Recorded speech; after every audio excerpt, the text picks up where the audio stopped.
మనం చూసుంటాం నిన్నటి రోజు వైసీపీ అధికార ప్రతినిధి అని చెప్పుకోవడం ఏంటి, వైసీపీ అధికార ప్రతినిధి అని చెప్పి ఈ గత కొద్ది రోజులుగా టీవీల్లో వచ్చి వెనకాల జగన్ బొమ్మ పెట్టుకొని ఓవర్ యాక్షన్ చేస్తున్న శ్యామల నిన్నటి రోజు తెలంగాణలో కేసు నమోదైంది. అది ఎట్లాంటి కేసు అంటే, యువకుల్ని టార్గెట్ చేసి ఏదైతే బెట్టింగ్ యాప్స్ పేరుతో బలి తీసుకుంటుందో దాన్ని ప్రమోషన్ చేయడం. ఈమె ఒక అధికార ప్రతినిధి పార్టీకా, లేదా బెట్టింగ్ యాప్స్ ప్రమోషన్ చేయడం అధికార ప్రతినిధా? చెప్పండి. ప్రతి ఒక్కరి వ్యక్తిగత విషయాలు, ప్రతి ఒక్కరి వ్యక్తిగత జీవితాలు ఈమె వేలు పెడుతుంది. వాళ్ళని నరికేయాలి, వాళ్ళని తాట తీయాలి, తొక్కి పెట్టాలంటుంది. ఇప్పుడు ఈమెను ఏం చేయాలి చెప్పాలి. వైసీపీ పేటీఎం గానే చెప్పాలి ఇప్పుడు.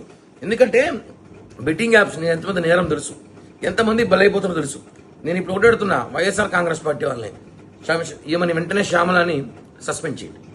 అధికార ప్రతినిధిగా ఉండే అర్హత హోదా లేదు కాబట్టి సస్పెండ్ చేయండి. ఏమిని సస్పెండ్ చేసి మాట్లాడండి, అంతేగాని ప్రతి ఒక్కరి విషయాలు మాట్లాడడం కాదు కదా. కాబట్టి శ్యామలను సస్పెండ్ చేయాలని డిమాండ్ చేస్తున్నా. అదేవిధంగా ఏదైతే ఏపీలో కూడా బెట్టింగ్ యాప్స్ ద్వారా చాలా మంది యువతులు బలయ్యారో అవన్నిటి కూడా పరిశీలించి ఈమె మీద కేసు నమోదు చేసి మర్డర్ కేసు పెట్టాలి.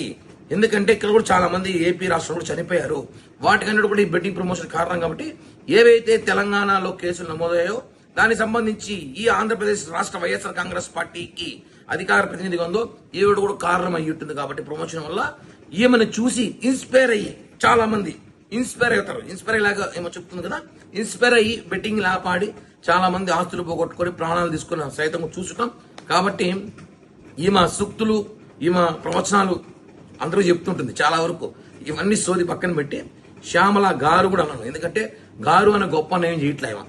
శ్యామల మీద కేసు నమోదు చేయాలి, వైసీపీ నుంచి సస్పెండ్ చేయాలి. అధికార ప్రతినిధిని ఆమె వైసీపీ పార్టీకా లేకపోతే బెట్టింగ్ యాప్స్కా? కాబట్టి ఆమె మీద చర్యలు తీసుకోవాల్సిందిగా ఏపీ పోలీసుల్ని కోరుతున్నాను.